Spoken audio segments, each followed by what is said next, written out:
And now it is time for introducing our speaker. And Christopher Brown has been sharing his wisdom with us for a while now. And I look forward to every time there's just that gentle power feeling. Um, there there are different ways power gets expressed and love gets expressed, but in Christopher, there's like this. Well, we talk about the difference between an energy that's very magnetizing. So there's a magnetic energy that I just think really invites us to go within and explore and wrestle with the deep questions. So here we have Christopher Brown and Remembering Gratitude.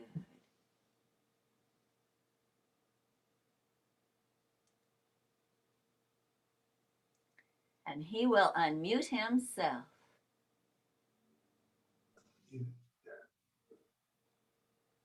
Whew. Let's get started again. I'm so excited to be here. I really am.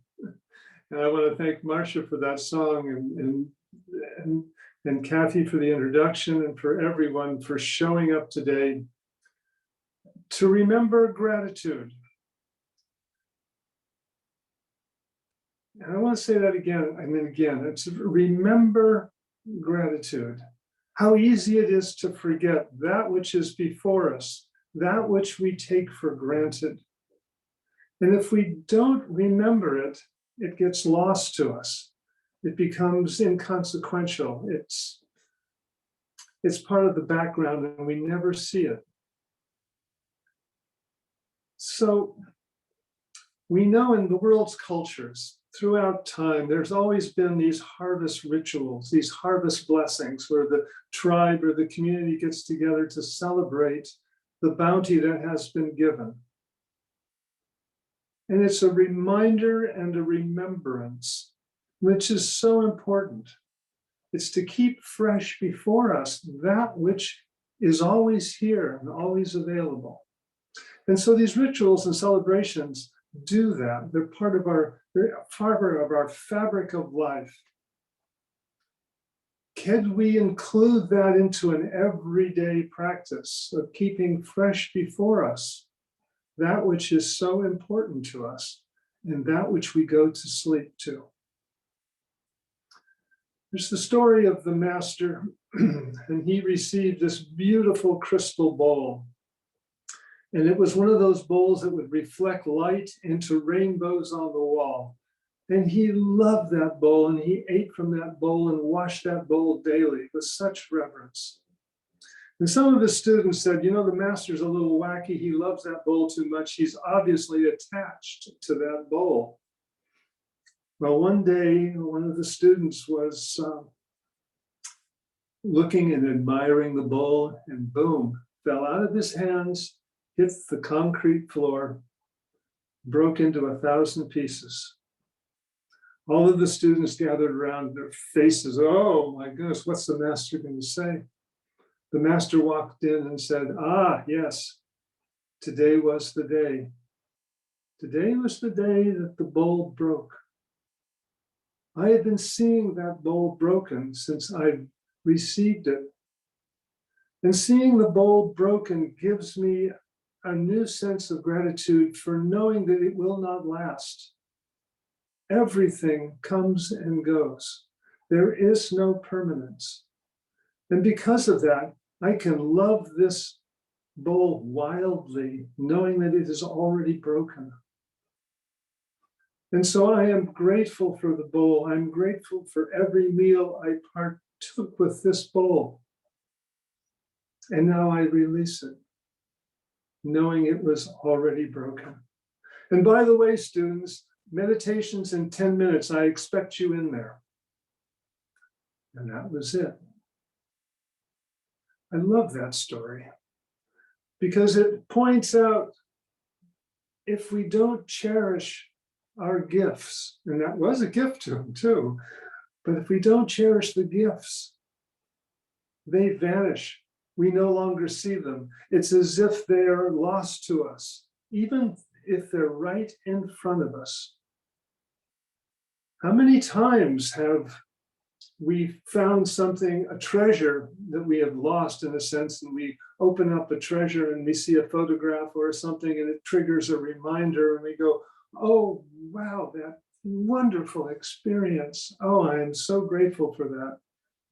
And we're reminded again. But the mind doesn't work that way. The mind kind of works like Craigslist. And what I mean by that is we have apartments to rent and we put them up on Craigslist. And the first day we get maybe 8 or 10 calls. The second day we get 4 or 5. And the third day, nothing. And what that tells me is that the ad goes farther and farther down the list. So people don't take the time to scan back to see the gems that are hidden on the list. They'll look at the first things that are bright and shiny, but they won't go on to discover that which could be their perfect apartment. And the mind works like this. We have experiences every day, but unless we refresh our Craigslist, unless we refresh it, the page, and bring it back, it's sort of lost to us. So the words uncherished gifts vanish is so, so important. It's a saying that I have on my lamp that I've been looking at for more than 40 years. It came in a fortune cookie and it's stuck with me, is to appreciate that which is before us. It's really the power of presence. Now, a spiritual life requires a remembrance. To remember, what are we doing?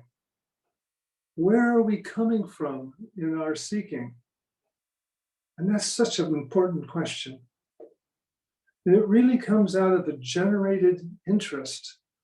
Most interests are simply, they arise, but some interests you can actually generate because it just feels right. There's a resonance there. So taking a look at your own sustaining interests, what brings you to the home of truth? What brings you into spiritual practice? And it's that impulse, which is also connected to the impulse of remembering.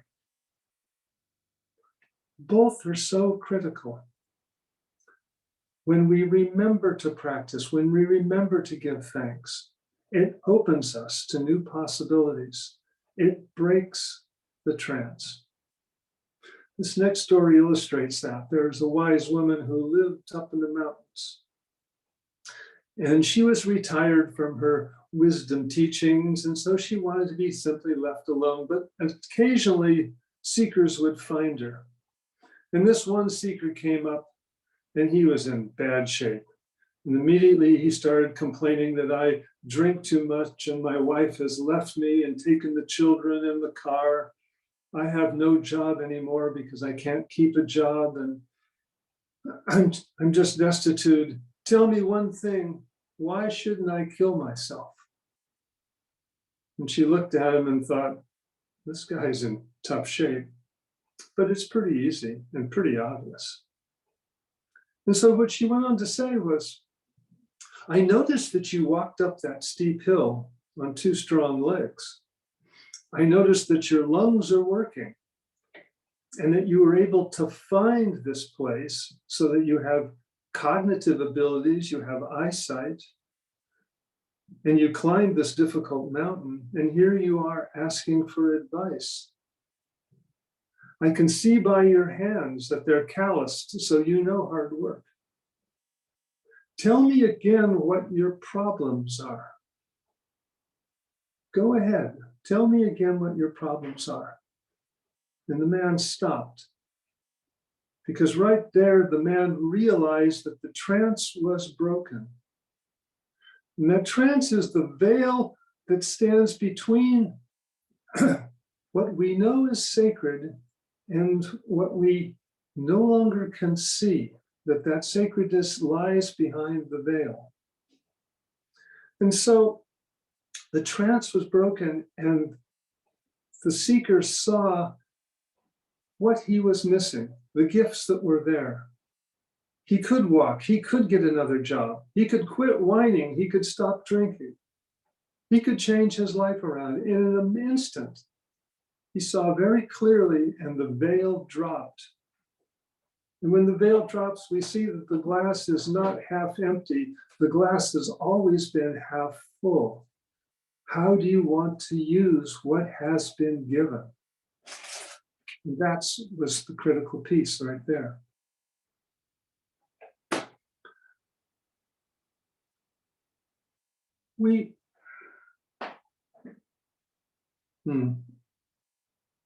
Marshall Rosenberg tells the story of working with a Quaker group. And this Quaker group were spiritual activists. They did really good work, anti-war work. And it was a 3-day workshop. And what Marshall immediately noticed that about every hour, every 2 hours, they would stand up, they would grab each other's hands, and they would say a prayer of gratitude by simply sharing out loud in the moment what they were grateful for.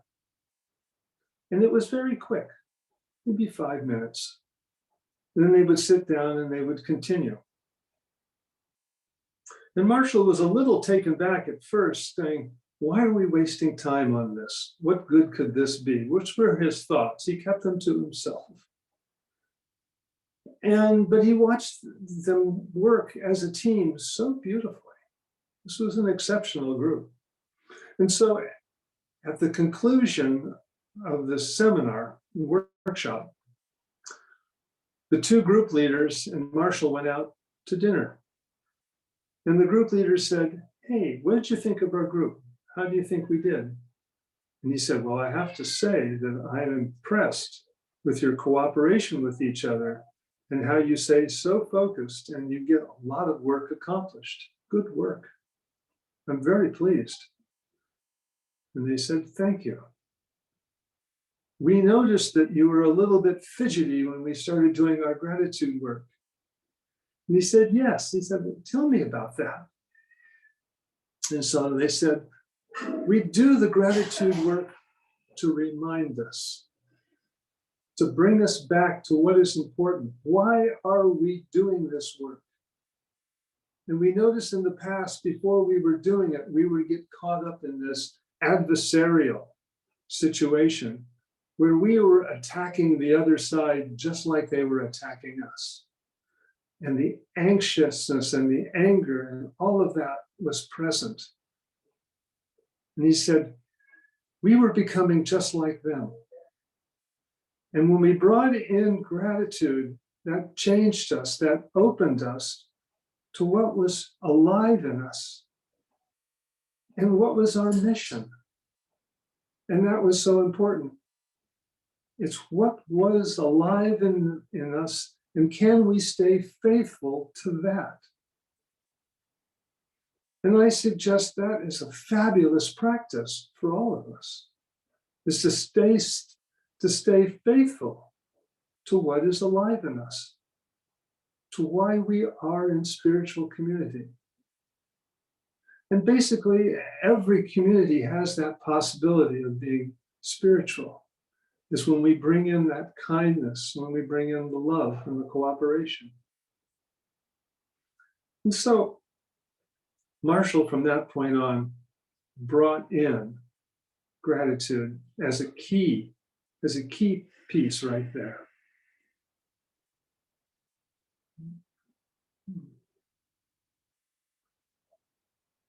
And so I'm going to have you close your eyes for a moment. And I want you to think like the Quaker group did, is taking a time out to find something that you're grateful for. It could be a person, could be a situation, but you're finding something that you're grateful for. And you're bringing that into your sanctuary. And notice when you bring gratitude in, how does that feel in your body? And where do you feel it in your body? And you might just want to put your hand on that.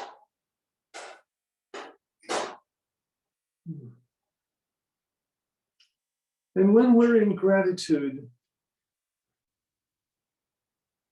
is it really possible, or is there any desire to bring in anger or any other emotions? Or is this emotion something to be savored?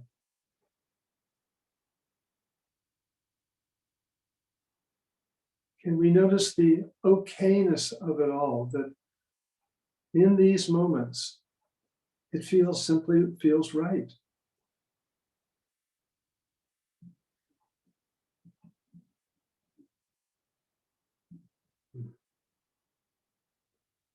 These moments, these precious moments. Thank yourself. And you can come back. And this is what Howard Thurman reminds us again and again, to keep fresh before us our moments of high resolve, our moments of connectedness, our moments of sacred awareness. These moments. And they're not far away, and they're not necessarily spectacular. They are the simple moments. They're the moments of the playful moments of watching my cat chase a squirrel in the garden this morning. And just the unity of that's what cats do and that's what squirrels do, and it's all in harmony. And I hope the cat doesn't really catch the squirrel, but enjoys the chase. These moments. And then we drop into how we can even better appreciate these moments. And that goes back to, ancient Greece, before BC, maybe 300 BC, when there's the Stoics, the Stoicism philosophy was in bloom. And they have a practice called negative visualization, which in essence is what the Zen master did with the bowl. They would imagine the worst possible outcome, and they would prepare themselves for that. And in doing so, it gave them more appreciation for the life before them. And that was the whole purpose of this. It was not to be negative, but was to actually garner appreciation, to garner remembrance. And so what the master did, again, was to visualize the bowl broken, with the impermanence of it all, and then be grateful for what was before him. There was a man who was, I was reading this man who was talking about his daughter and raising his daughter, and he actually practiced this with his daughter so that he could learn to appreciate her more, and he would visualize her when he would kiss her goodnight, that she would be gone. And we have no idea how long that he had, his relationship with his daughter. We never know what's going to happen. So he would visualize her was gone, and it would bring him a little sadness, but at the same time, it brought him a sweet joy that he did not want to miss any opportunity to be with his daughter. And so he attended all of her soccer games. And he didn't say, oh, honey, I've got to work, that the work is more important than you. He changed his priorities because of noticing and knowing that she was impermanent. He never took her for granted. And that's the whole point of this talk today, is remembering not to take things for granted. And when we are grateful, we break the trance. And so, wrapping this up, cherish the gifts that you have. Remember them. You can refresh your Craigslist page by bringing it up to the top again. And not always, and maybe there can be a photograph, but it might just take the time to say, wow, what's alive in me? And to be grateful for that, the simplicity of that. We're going to bring that into prayer now. And so let us pray. Taking a collective breath together, the breath that unites us, the breath that is common to all, the breath that we give thanks for, and that we never want to forget that we are connected by this breath and that this breath sustains us.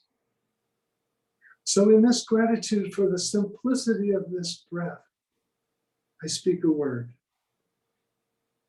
I speak a word vowing that we remember to practice gratitude, that we remember to keep fresh before us these moments, these precious moments that gives life its flavor and its meaning.